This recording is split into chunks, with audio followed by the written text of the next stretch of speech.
This poor Tesla was hit and ran in a parking lot, and the body shop wanted to bondo and repaint.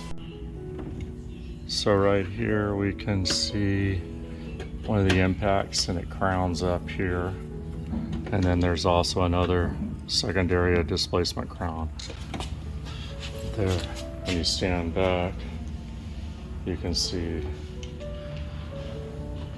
a lot more of the impact. Here's the inside view. When you zoom in, you can actually see the bulges in between the black retainer clips. Here's the end results of this Tesla quarter panel. It was repaired 100% with paintless dent repair. Back to basically no harm, no foul. Nothing on the Carfax. No insurance rates increased or getting dropped. If you got a Tesla with similar damage, send us some pictures. Give us a call. This is Eddie with the Dent Devils Mobile Paintless Dent Repair of San Diego. Take care and be safe, San Diego.